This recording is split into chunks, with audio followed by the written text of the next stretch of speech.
La verdad es que esta charla, este título del impuro silencio sobre la castidad, pues sí que tiene una especie de provocación reflexiva, porque, bueno, pues quizás hemos pasado, ¿no?, de hablar del sexo como tabú a llegar a haber tenido una especie de complejo de llegar a hablar con libertad de la castidad. Pero bueno, bajo este título del impuro silencio sobre la castidad, yo quiero hablar sobre una gran batalla que está teniendo lugar, una gran batalla, que es la de la pornografía, la de la presencia invasiva de la pornografía en nuestra cultura, y que obviamente pues tiene una influencia muy superior a la que suponemos, a la que podemos suponer. De hecho, hay un cálculo realizado que 1/3 de las visitas que se realizan en Internet, 1/3 de las visitas son a contenidos pornográficos, y claro, 1/3 de las visitas, no sé si somos conscientes de qué es eso, 1/3. Si tú quitas las visitas a Internet que están ligadas a aspectos profesionales, laborales, etcétera, pues tú vas restando, da que el tanto por ciento de las visitas a Internet, pues a la pornografía, pues está hablando de un verdadero problema oculto, del cual se habla poco. Es verdad que ha comenzado a hablarse de esta cuestión tímidamente, incluso en algunos medios de comunicación, que antaño no hubiésemos pensado que iban a hablar de esta cuestión. Hemos visto reportajes en La Vanguardia, en El País, etcétera, sobre las adicciones a la pornografía de Internet, pero obviamente esas manifestaciones son muy escasas teniendo en cuenta el gran problema y la extensión del problema. Bueno, yo, en primer lugar, quiero hablar de una gran oportunidad. O sea, esta crisis también al mismo tiempo abre una gran oportunidad.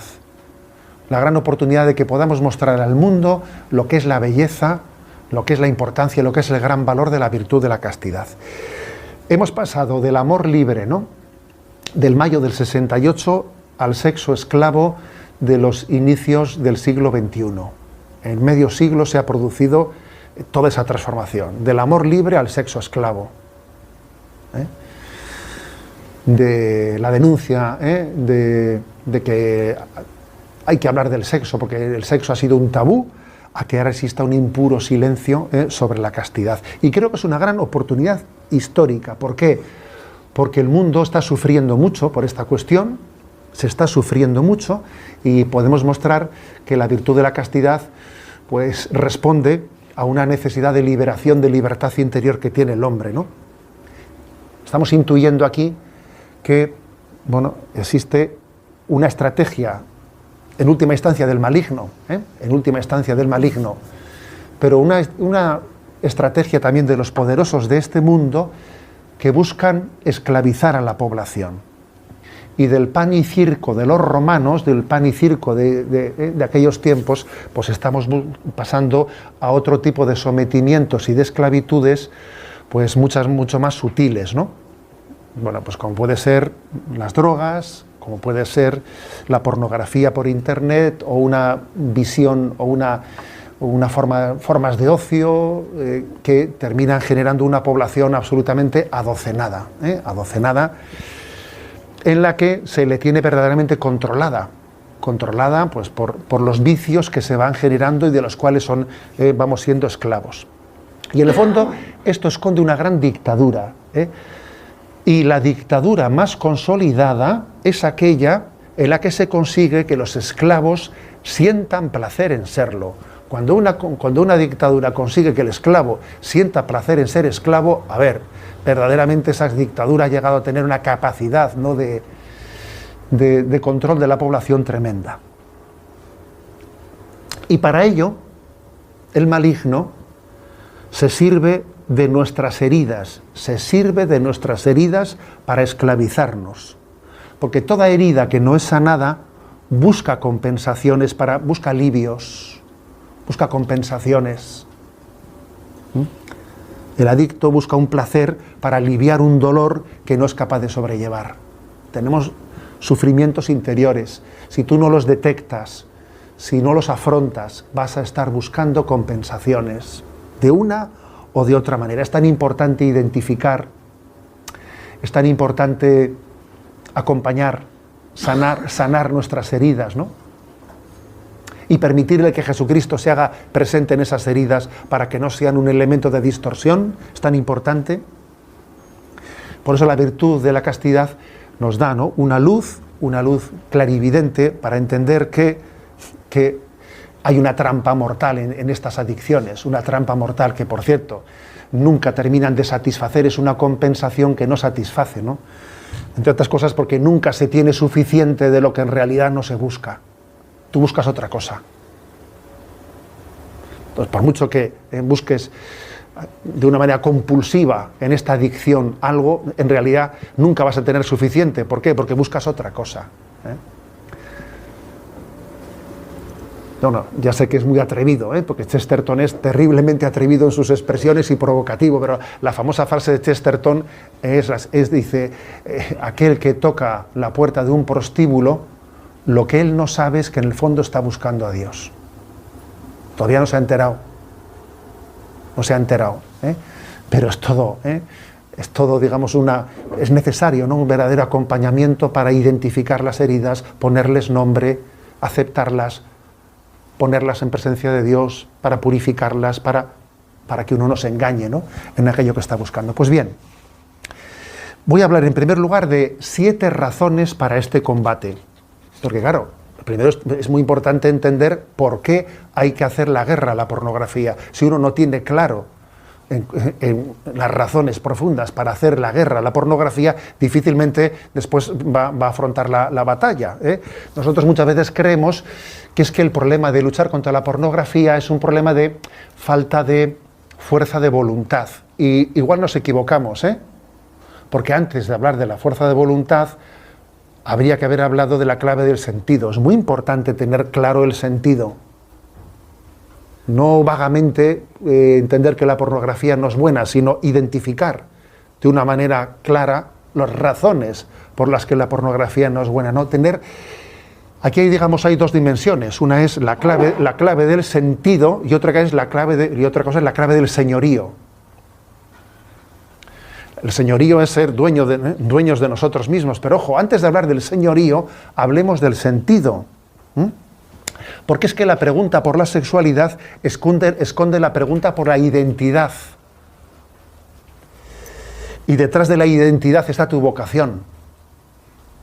Luego, a la hora de hablar de razones de por qué no a la pornografía, no hablemos únicamente por motivos de que tenemos que ser dueños de nuestra voluntad y tenemos que tener un señorío. Sí, no, pero antes que eso hay que hablar de las claves del sentido. Es decir, es que la sexualidad bien vivida te descubre tu identidad y tu vocación.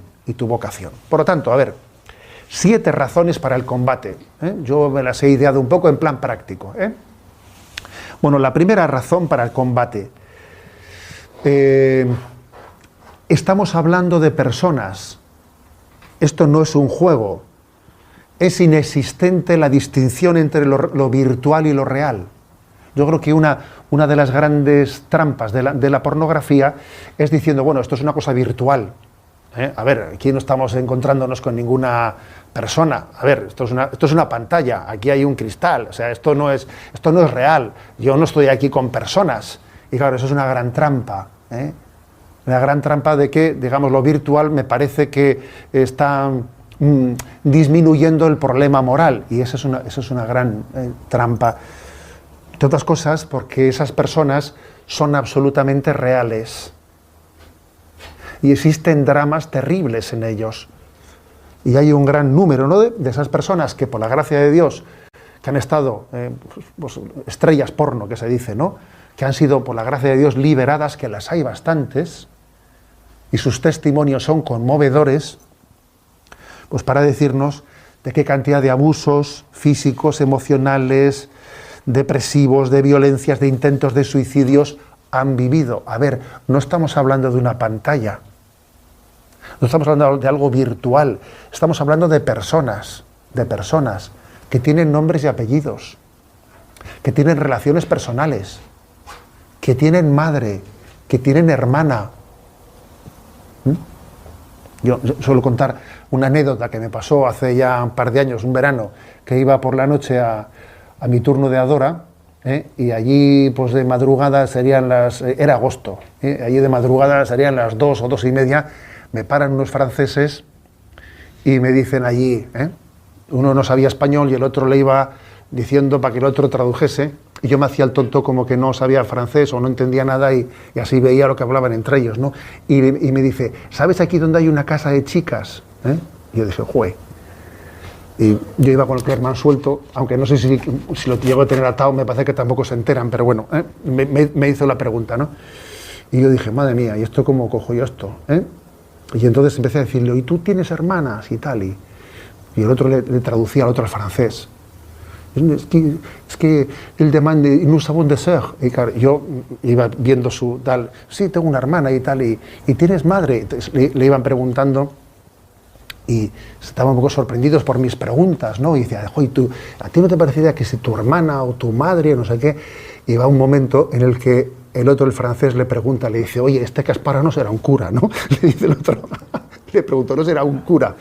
A ver, pero a mí en ese momento lo que me salió decirles, pero tú te das cuenta de que estás hablando de personas, que estamos hablando de tu hermana, de tu madre, estamos hablando de personas.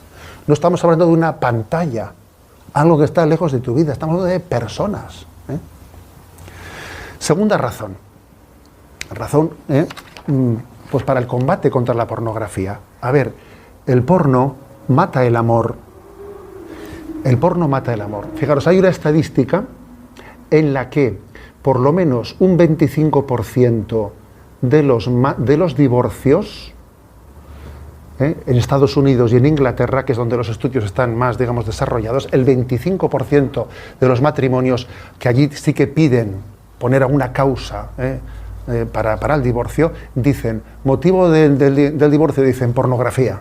O sea, explícitamente el 25% de las personas que piden el divorcio aducen que ha sido la pornografía la que ha roto ese matrimonio. Que estoy convencido que el 75% restante, aunque no lo ponga como causa, también será una causa latente, sin duda alguna, sin duda alguna. Bueno, es curioso esto, pero hay que decir que la pornografía clava un cuchillo en el corazón del matrimonio, lleva a perder la confianza, genera complejos, genera un profundo dolor interior, ¿no? El índice de ruptura matrimonial se duplica en los hombres que consumen pornografía y se triplica en las mujeres que consumen pornografía. El doble en los hombres y el triple en las mujeres. El índice de divorcio. El porno mata el amor. Tercera razón.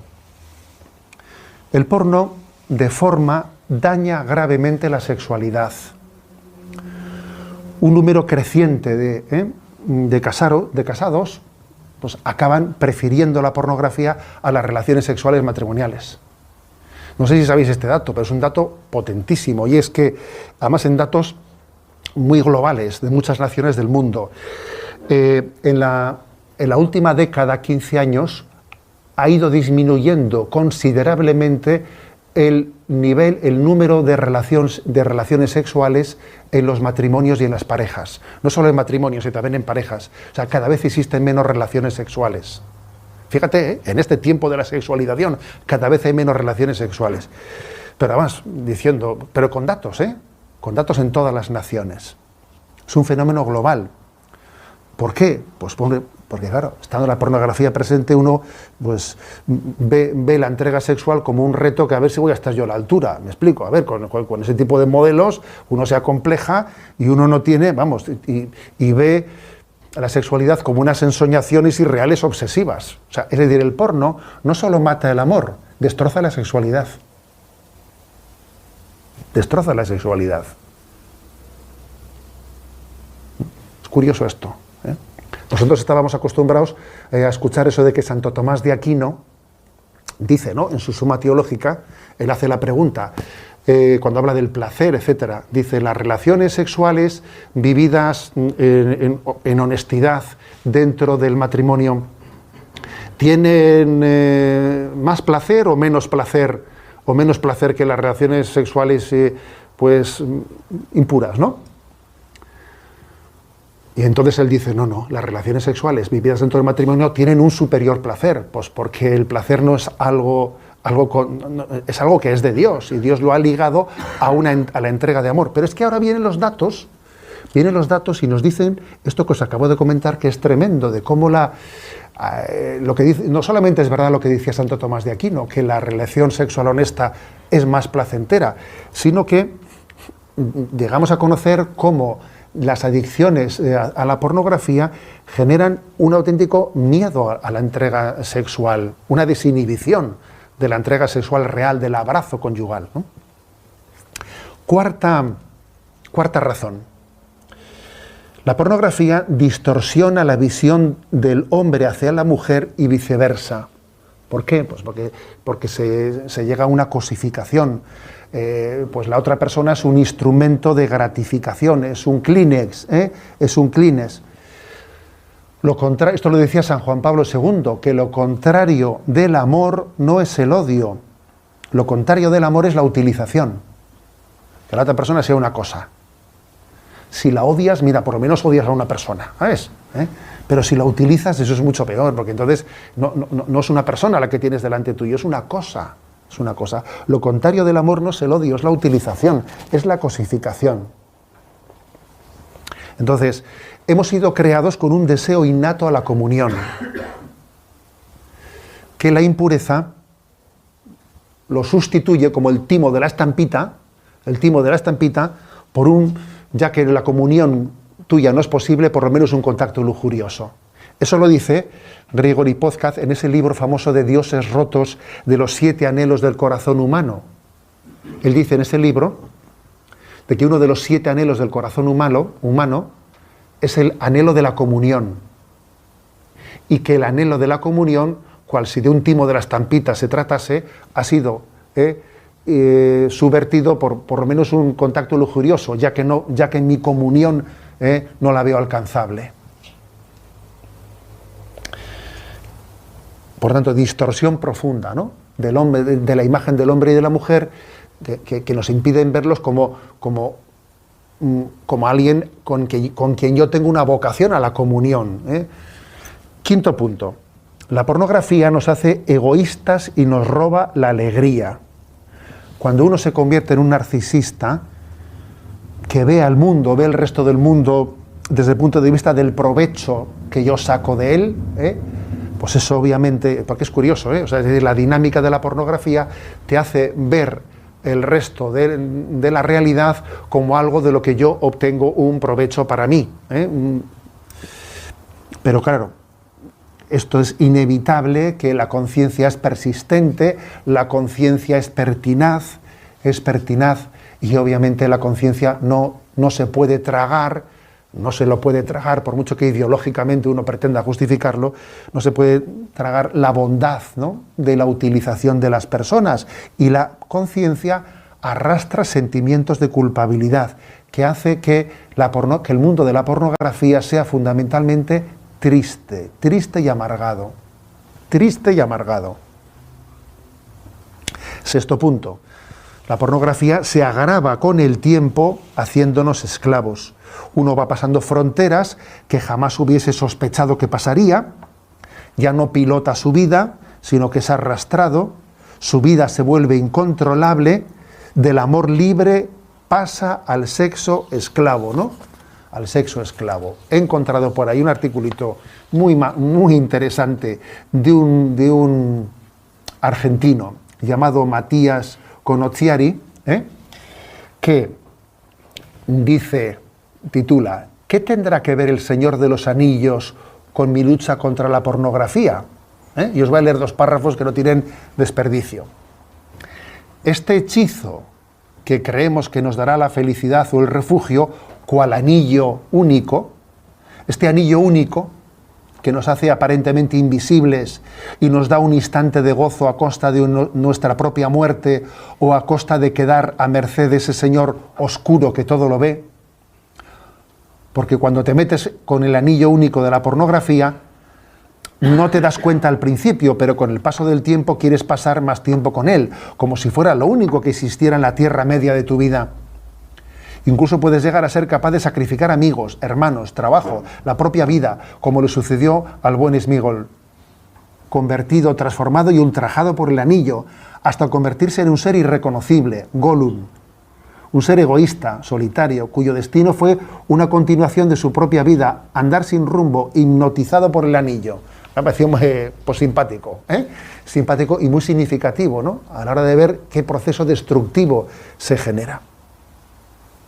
Por lo tanto, el punto último, y obviamente he dejado el vino bueno para el final, en las razones por las que hay que luchar contra la pornografía. El vino bueno lo he dejado para el final. A ver, la razón principal, obviamente, ¿no?, para luchar contra la pornografía es por luchar para que la presencia de Dios, la inhabitación de Dios, la inhabitación del Espíritu Santo no se pierda en nuestra vida, porque no hay nada más grande en nuestra vida que ser inhabitados por Dios. La pornografía extingue la gracia de Dios en el alma y nos imposibilita para descubrir y desarrollar nuestra vocación. Joder, eso es... A ver, ¿qué hay más grande en mi vida que Dios esté conmigo, que Dios habite en mí, que sea templo del Espíritu Santo? Y que teniendo esa conciencia pueda desarrollar, ¿no?, pueda desarrollar la vocación de Dios en mi vida. ¿Qué hay más importante que eso? Pues es que no hay nada, claro. Y perder eso, ostras, es que... Por lo tanto, ¿no?, o sea, yo creo que esta es la gran razón. Para que esta razón se entienda es muy importante disfrutar de la presencia de Dios, vivir el gozo de la presencia de Dios en nuestra vida, de manera que eso sea gratificante, pues al máximo en nuestra vida. Solamente, ¿no?, solamente cuando la presencia del Espíritu Santo en nuestra vida sea gratificante, nos sentamos templos de Dios, será una presencia tan fuerte que nos ayude, ¿no?, a romper con todo aquello que impide la presencia de Dios en nuestra vida. Entonces, si os habéis fijado en estos 7 argumentos que os he dado, 7 razones para el combate, he ido dando razones naturales y sobrenaturales mezcladas, ¿no? Y yo quiero insistir en que las razones naturales y las sobrenaturales al final se integran perfectamente. Al igual que podemos hablar de que la pornografía es mala porque es una droga que me destruye, también puedo hablar de que impide la presencia de Dios gozosa y gratificante en mi vida, porque no hay ninguna contradicción entre las razones naturales y las sobrenaturales. Recordad lo que decía Santo Tomás de Aquino a la hora de explicar lo que es el pecado. Decía Santo Tomás de Aquino en una frase inolvidable: ofende a Dios lo que hace daño al hombre. Joder, me parece una frase inolvidable, fíjate. ¿Qué ofende a Dios? ¿Lo que te hace daño a ti? ¿O qué piensas, pues?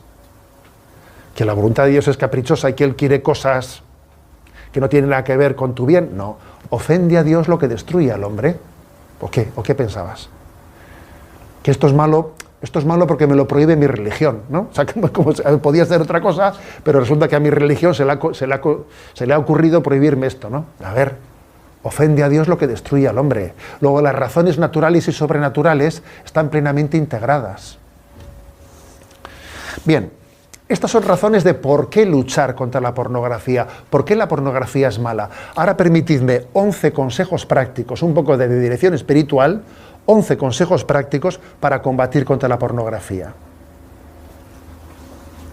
Primero, obviamente, antes he dicho que el vino bueno para el final, ¿no? Ahora al principio, porque obviamente cuando hablamos de un combate, a ver, hay que combatir, uno no puede pues ir a luchar contra un cáncer con aspirina, pues no, tendrá que ser con quimioterapia, y no puede enfrentarse a un tanque con tirachinas, pues no, tendrá que ser con un arma potente, ¿no?, de calado. Bueno, pues lo primero, 11 medios prácticos para el combate. Primero, los medios sobrenaturales, señores. O sea, este combate no vamos a poder afrontarlo sin los medios sobrenaturales, sin la gracia de Cristo, sin hacernos fuertes en la oración, sin recibir la vida de Cristo en los sacramentos, sin que la Eucaristía llegue a ser la vivificación de nuestra alma, sin sentir el abrazo de Jesucristo que en el sacramento del perdón de los pecados nos regenera, no solamente nos perdona el pecado, sino que nos da un aumento de gracia Porque el sacramento de la confesión no solo es un quitamanchas, perdón, es un aumento de gracia, ¿no? Medios sobrenaturales. A quien acompañemos tenemos que darle esto bien claro. A ver, nuestra lucha, en el fondo, no es contra la carne y contra la sangre, nuestra lucha es contra Satanás. Vas a ir tú delante de Satanás con 3 consejillos ahí de terapias psicológicas. La tienes clara, chaval. La tienes clara. Tú necesitas, obviamente, hacerte fuerte en los medios sobrenaturales. Segundo medio práctico, formular un compromiso solemne, solemnizar nuestro compromiso. Es muy bueno que sea por escrito y de vez en cuando renovarlo en fechas determinadas, en fechas significativas, etc. ¿Por qué es tan importante formular de una manera solemne un compromiso? Pues porque estamos en este mundo estamos bombardeados de cosas, de pensamientos, digo esto, pero luego digo lo otro, porque estamos muchas veces, porque la palabra ha perdido valor en nuestro tiempo. Ha perdido valor. Y es importante que determinadas cosas sean dichas, pensadas solemnemente, puestas por escrito, renovadas en momentos claves. Eso es importante. O sea, que autentifiquemos nuestro querer, que no demos por supuesto que no, autentifica tu querer, exprésalo, dilo. Tercer medio práctico, no dormir, no entrar al lugar del descanso de nuestra vida con medios tecnológicos desde los que tengamos acceso a la pornografía. A ver, pues no. Uno tiene que tener, su lugar de descanso tiene que ser un santuario. Esa famosa expresión, ¿no?, del extra omnes, ¿no? Como diciendo, fuera de la Capilla Sixtina los que son ajenos a la elección. Venga, a ver, fuera, aquí estamos sobrando aquí, Aquí se quedan los cardenales, los demás están saliendo. A ver, el extra omnes hay que pronunciarlo. Es así. No se puede llegar a decir habemus papam si primero nos ha dicho extra omnes. O sea, es que el extra omnes es necesario para que haya fumata blanca. Sin el extra omnes no va a haber fumata blanca. ¿Por qué? Pues porque es obvio, que el lugar de nuestro descanso pues tiene que tener también esa capacidad de ser santuario. Cuarto medio práctico, entregarse con perseverancia medida a unos hobbies sanos. Uno necesita en esta vida tener disfrutes sanos, porque es así, porque también el Señor nos ha dado una psicología en la que, como uno no aprenda a disfrutar de lo que es sano, pues inevitablemente los tubos de escape van a buscar. Ahora, fíjate, dice entregarte con perseverancia medida, porque también es curioso esto, que a veces uno dice, me voy a desenganchar esto, pero me engancho al gimnasio. O sea, hay gente que se engancha al gimnasio para desengancharse del otro y luego se engancha al otro para desengancharse del otro. Esto existe, señores. Hay gente que se engancha a cosas para desengancharse de otras. Entonces, pero sin embargo es importante tener la capacidad de disfrutar con algo de una manera perseverante y comedida. Diciendo, voy a tener mis 30 minutos de esto. Claro, o sea, es importante, ¿no?, educarnos de esa manera. Quinto, ejercítate en la mortificación. Uno en su vida tiene que tener la mortificación integrada. La mortificación tiene que decir, a ver, yo en mi vida sé que hay cosas, sé desprenderme de cosas que me apetecen. Yo no paso ningún día sin que no haga una pequeña renuncia. Pues mira, me apetece esto, pues bueno, renuncio a ello. Que todos los días en nuestra vida haya algo de renuncia voluntaria a nuestra apetencia es algo muy sano. Es algo muy sano, de verdad. Yo me acuerdo que nuestro difunto padre, cuando teníamos el plato combinado, él decía, a ver, no te pongas tú a comer primero la parte que te gusta de eso. Tú come primero la parte que no te gusta y al final dejas lo que te gusta para el final. Pues un consejito como ese, que te haya dicho tu padre cuando eras pequeño, tiene su valor en esta vida, ¿eh? Tiene su valor en aprender a que uno no va a ser el que decida en cada momento, o sea, no va a ser mi apetencia la que decida en cada momento cómo hacer las cosas, pues no es verdad, ¿eh? Sexto, discernir nuestra utilización de la tecnología. La tecnología tiene que ser discernida. Discernida. O sea, y discernir quiere decir, a ver, esto me conviene, esto le saco provecho, a esto otro no le saco provecho, de aquí esto me saca más males que bienes. O sea, discernimiento de mi utilización de la tecnología. Por cierto, que existen ahí parámetros muy prácticos que te dicen cuánto tiempo estás al día, en qué lugar y en qué aplicación. Súper práctico, ¿eh? Ser consciente de que tú veas en datos exactamente qué utilización estás teniendo. Pero hay que discernir. O sea, las cosas no pueden ser... Es que como han sacado una cosa nueva, ¿cómo que cómo han sacado una cosa nueva? O sea, hay gente que cuando sale un dispositivo nuevo tiene que comprarlo. Pero bueno, pero habrá que ver, ¿no? Si lo necesito o no lo necesito. O sea, discernir. Discernir. La tecnología tiene que ser discernida. Discernida, ¿eh? Acordaros de lo que decía el padre Mendizábal, en una expresión que a mí me pareció fantástica, que decía él: las nuevas tecnologías son un buen siervo, pero un malísimo señor. ¡Jo, vaya expresión! Son un buen siervo, pero un malísimo señor. Luego hace falta discernimiento. Y eso tengo que tenerlo claro. Y es muy importante que también que el discernimiento sea compartido, porque uno solo consigo mismo, a ver, yo creo que los discernimientos también hay que dejarse iluminar en ellos, ¿no? Séptimo, servir al prójimo hasta el olvido de uno mismo. Es muy importante que la sanación de las adicciones a la pornografía pase también por el servicio, porque aquí hay un profundo problema de narcisismo. Nuestra cultura está profundamente marcada por el narcisismo. Hace falta servir, ¿eh? Y el que sirve, en ese servicio obviamente, implícitamente va teniendo una sanación. Servir hasta el olvido de uno mismo. Vale el que sirve. ¿Eh? Octavo, buscar ayuda, solo no. Y aquí entra el acompañamiento espiritual, y aquí entra también otro tipo de recursos de los cuales voy a hablar ahora. A ver, solo no. Dios no ha querido que los problemas no seamos autosuficientes ante ellos, no. Y os voy a decir una cosa, que así como en Estados Unidos hay una cultura en la que enseguida se recurre a recursos de cosas, en nuestra cultura, temas referidos a la sexualidad, parece que tenemos una mentalidad en la que nuestra privacidad, etcétera, nos hacen resistentes a abrirnos verdaderamente a la ayuda. Y eso es una tentación, ¿no? Luego, buscar ayuda, solo no. Solo es muy difícil que uno salga de una esclavitud. Noveno consejo. Orden de vida. Orden de vida, una agenda que sea gobernada. Una agenda, un horario, que yo creo que es una de las cosas que tiene que ser también compartida. Una agenda tiene que existir. Uno, como uno no tenga esa conciencia de mi día, cómo se estructura, cómo lo ordeno, mal asunto. Como uno esté a la que salga, estar a la que salga, eso es peligrosísimo. Tiene que existir un orden de vida, una agenda. Décimo consejo.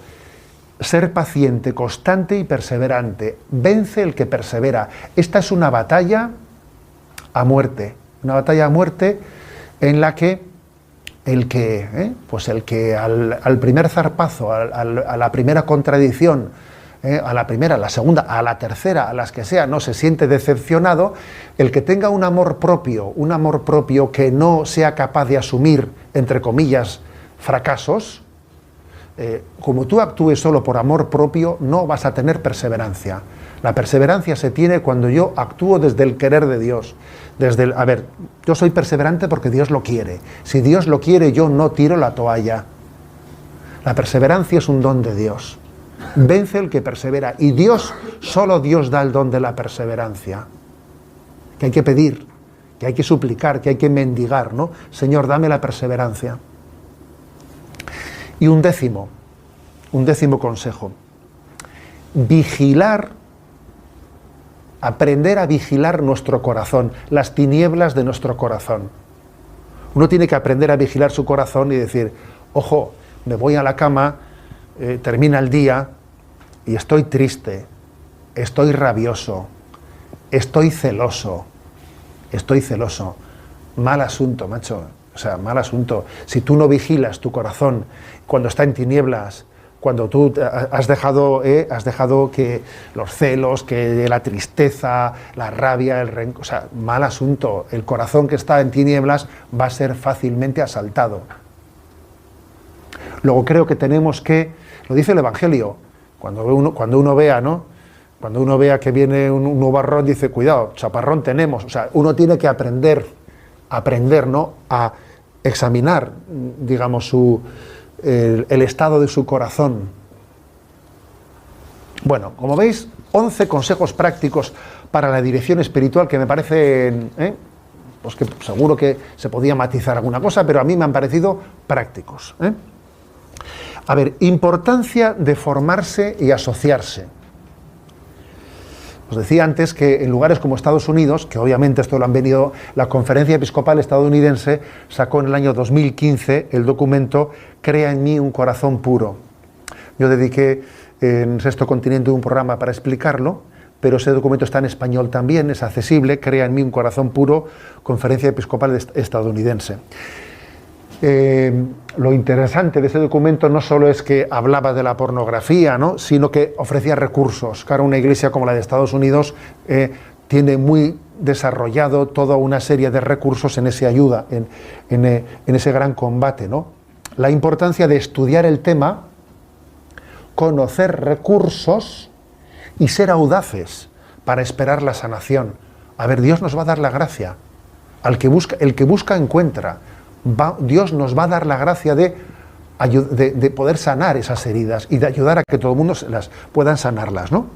Los tres pilares de esta recuperación son los siguientes: crecimiento espiritual, terapia psicológica y grupos de autoayuda. Son los tres pilares principales de la lucha contra las adicciones, contra la adicción de la pornografía. Repito, crecimiento espiritual, terapia psicológica y grupos de autoayuda. Como digo, yo creo que en nuestro contexto español puede existir una reticencia a abrirse, a una terapia, a un grupo de autoayuda. Puede existir una reticencia, pero creo que es un gran error, porque los problemas es mucho mejor abordarlos en toda su dimensión desde el primer momento. Hay especialmente un recurso, que aquí lo podéis ver ahora en pantalla, el recurso de cardinalstudios.org, en el que hay un programa que se llama Strive en inglés, esforzarse, un programa de 21 online, de 21 sesiones para que los usuarios de esas 21 sesiones que se reciben por YouTube, y además, aunque está grabado en inglés, veis también que en el canal, que en esos vídeos hay acceso a la subtitulación en español. En esas 21 sesiones, ¿qué es lo que se busca? Lo leo brevemente. Strive, esforzarse, ayuda a los hombres a entender por qué se han vuelto hacia la pornografía, si los dispositivos tecnológicos que poseen los están utilizando a favor o en contra de sí mismos. Se les habla sobre las motivaciones emocionales para ello, que son únicas para cada persona, y se les enseña a identificarlas. La mayoría de los que consumen pornografía lo hacen para calmar algún tipo de angustia emocional o de turbulencias en su vida, pero también hay otro tipo de razones. Bueno, cuando los que pasan por este programa de Strive aprenden a identificarlas y empiezan a tener poder sobre ellas. Obviamente no es que se diga, a ver, este programa de 21 sesiones de Strive, etcétera, de Cardinal Studios, no es que sea, yo hago este programa y he terminado con la adicción. A ver, eso no es así, como os podéis imaginar. Pero sí es un recurso potente,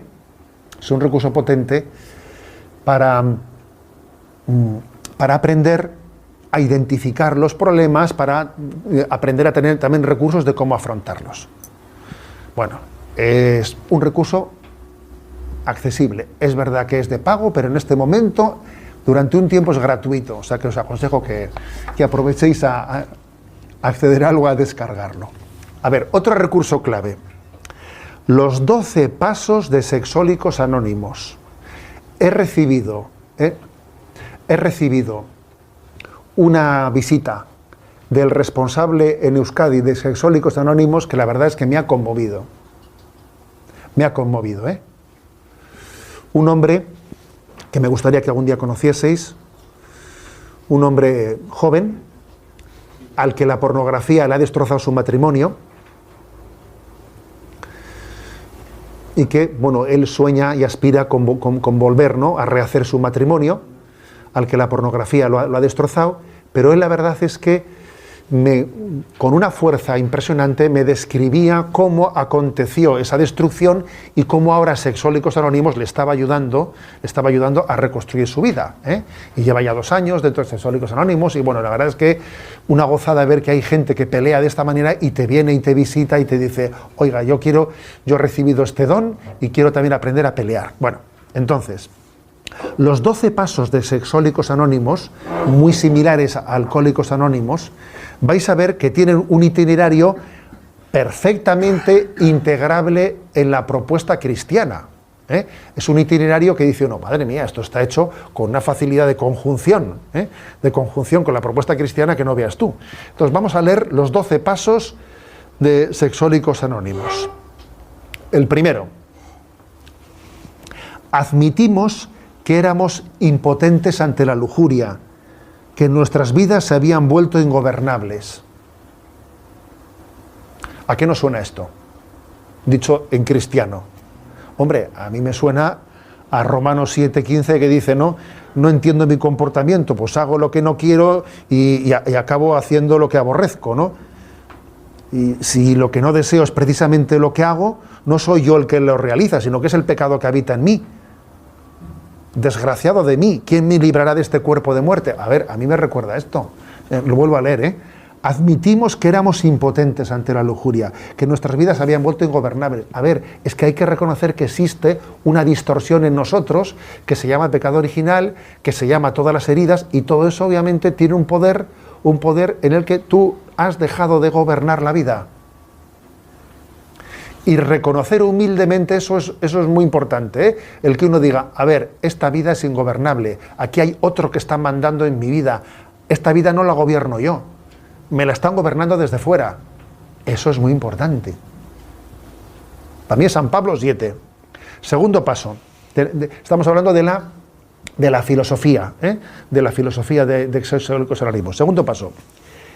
Llegamos al convencimiento de que solo un poder superior a nosotros mismos podría devolvernos el sano juicio. ¿O va? No somos nada sin la gracia de Dios. El hombre sin la gracia, dadas las heridas que tiene, no es capaz de vivir la ley natural. La ley natural en este momento, sin la gracia de Dios, se convierte en algo inalcanzable. Solo ese poder superior, solo la gracia de Dios es capaz de realizarnos, ¿no? Tercer paso. Decidimos poner nuestra voluntad y nuestras vidas al cuidado de Dios, tal como nosotros lo concebimos. A ver, decido poner mi vida en el cuidado de ese Dios. ¿Eso a qué me recuerda esto? Hombre, pues Sagrado Corazón de Jesús, en vos confío. Tomad, Señor, y recibid mi libertad, mi memoria, mi voluntad. A ver, es claro, es blanco y en botella. A ver, es bastante claro que esto tiene, desde el punto de vista, ¿no?, de la visión cristiana, tiene una forma de ser vivido y expresado. Cuarto punto. Sin ningún temor, hicimos un minucioso inventario moral de nosotros mismos. Esto se llama examen de conciencia, ¿eh? Esto se llama examen de conciencia, que es ver nuestra vida a la luz de la mirada de Dios y sin ningún temor, porque yo ver los pecados de mi vida, si yo bajo solo al sótano, me pego un susto que salgo corriendo. Pero si yo bajo al sótano con la luz de su mirada, dice, sin ningún temor, porque estoy viendo en mi vida, en el mismo momento en el que veo mi desastre, lo veo con esperanza, porque Dios me lo muestra redimiéndomelo. Es que el examen de conciencia hecho de esta manera ya es redentor, porque Dios me permite ver algo con esperanza de que sea transformado. Por eso dice, sin ningún temor, hicimos un inventario moral de nosotros mismos. Fíjate. Quinto paso de la filosofía de Sexólicos Anónimos. Admitimos a Dios, a nosotros mismos y a otro ser humano la naturaleza exacta de nuestras faltas. Fíjate tú. Nosotros le llamamos sacramento de la confesión, en el que a Dios y al resto de nuestros hermanos, en la persona del sacerdote, le estamos manifestando, dice, la naturaleza exacta de nuestras faltas. Fíjate tú. Es curioso, ¿verdad? Es curioso como un mundo que dice que el cristianismo pues no tiene la actualidad, luego cuando se pone a pensar cómo lo haría yo, obviamente se acaba inspirando, ¿no?, en el cristianismo. Sexto punto. Estuvimos dispuestos a dejar que Dios eliminase todos estos defectos de carácter. Es decir, a ver, yo tengo esperanza en la santidad. Que el que comenzó en mí la obra buena, él mismo la lleva a término. Yo tengo esperanza en la santidad. O sea, estuvimos dispuestos a que Dios elimine todo esto. O sea, yo tengo esperanza en que Dios lo va a eliminar. Dios lo puede. Es todopoderoso. Dios lo quiere. Oye, si Dios lo puede y Dios lo quiere, es que va a ser que sí, ¿no?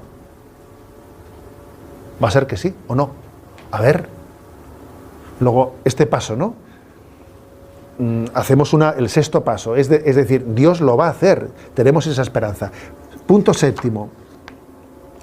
Le pedimos humildemente que nos libere de nuestros defectos. O sea, no solo tengo esperanza, pero es que además yo me pongo a pedirlo, porque pedir las cosas como un mendigo, que diría San Agustín, es disponerte a recibirlas. No solo es que Dios lo quiera, es que es importante que ese querer sea tuyo y que lo pidas y lo mendigues y seas como la viuda esa inoportuna que está, dale que te pego. ¿Por qué? Dice San Agustín. ¿Por qué hay que pedir tanto? ¿Para refrescarle a Dios la memoria? No. ¿Para intentar convencerle por si no está muy convencido? No. Hay que pedir con constancia para que tú, así, de esa manera, te dispongas a coger lo que Dios quiere darte. Porque si no lo pides con vehemencia, no tienes un verdadero deseo de acogerlo. Octavo punto. Hicimos una lista de todas las personas a las que habíamos ofendido y estuvimos dispuestos a reparar el daño que les habíamos causado. Es impresionante esto, de hacer un repaso de tu vida.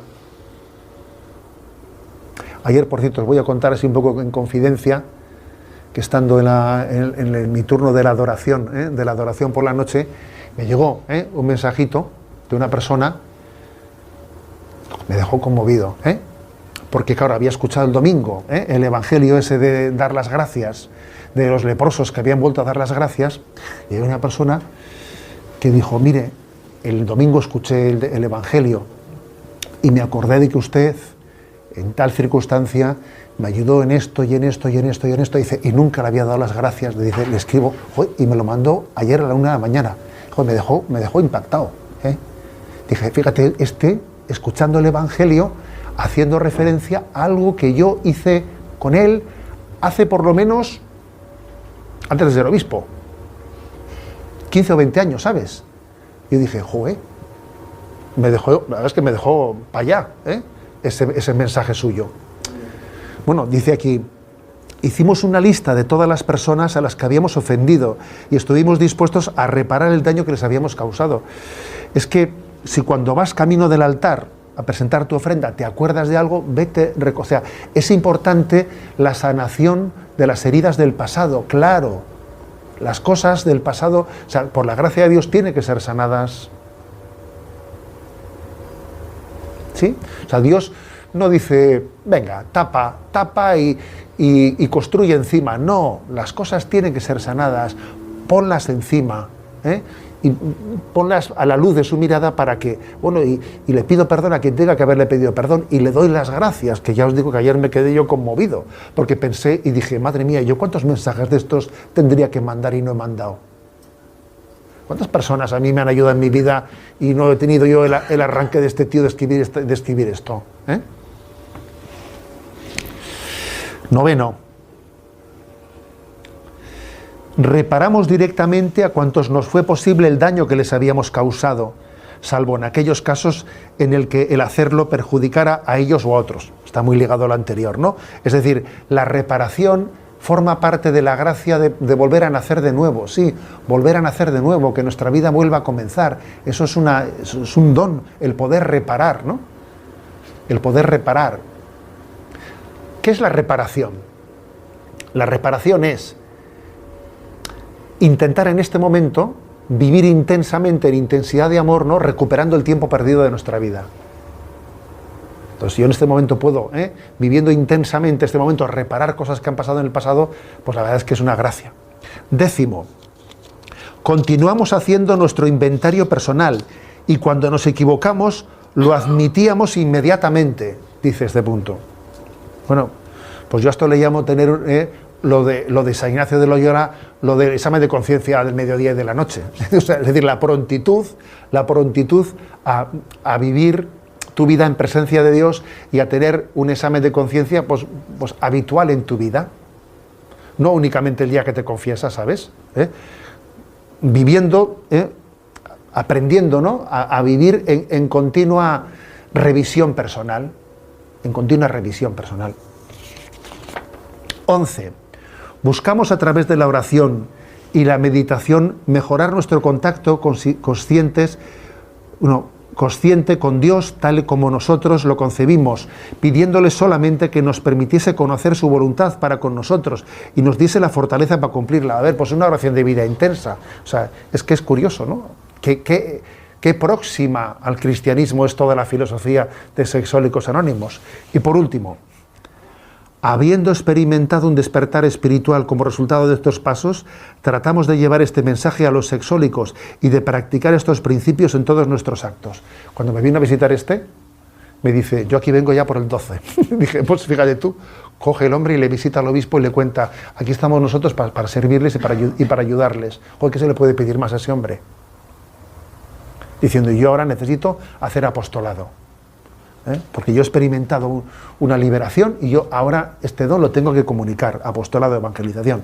Bueno, entonces, primero he hablado de las razones para combatir contra la adicción a la pornografía. Segundo, he hablado de medios prácticos para ese combate. Tercero, he hablado de la importancia de formarse y asociarse y tener recursos y medios para llevar a cabo este combate. Os he hablado de esa página web, de esos recursos, de Sexólicos Anónimos. Obviamente también tenemos el don en el Centro de Orientación Familiar Diocesano de también tener allí estos recursos accesibles, ¿no? Termino como he comenzado. Termino diciendo, a ver, hay un silencio impuro sobre la castidad, pero creo que ha llegado el momento de romper ese silencio. Y es una gran oportunidad para que el mundo entienda que Jesucristo es liberador. Jesucristo es liberador. Decir redentor y decir liberador al final es lo mismo, es la misma cosa. Y termino leyendo, fijaros, el punto 2337 del Catecismo de la Iglesia Católica, que es maravilloso, que dice, la castidad significa la integración lograda de la sexualidad en la persona y por ello en la unidad interior del hombre en su ser corporal y espiritual. La sexualidad en la que se expresa la pertenencia del hombre al mundo corporal y biológico se hace personal y verdaderamente humana cuando está integrada en la relación de persona a persona, en el don mutuo total y temporalmente ilimitado del hombre y de la mujer. La virtud de la castidad, por tanto, entraña la integridad de la persona y la totalidad del don. Dice, la castidad tiene dos claves. La integridad, es decir, una persona integrada, no dividida, integrada. La sexualidad, afectividad y vocación al amor están integradas. y puestas al servicio de la donación de totalidad, ¿no? Bueno, pues os recomiendo la lectura de estos 3 puntos, 2337, 2338 y 2339, ¿no? En la que se nos habla del aprendizaje, del dominio de nosotros mismos y de la pedagogía de la libertad humana al servicio de la vocación al amor para la que Dios nos ha creado. En resumen, ¿no? Pues que Dios nos dé la gracia de romper ese impuro silencio sobre la castidad, porque es llegado el momento de que el mundo conozca la liberación de Jesucristo y su iluminación en la vocación al amor.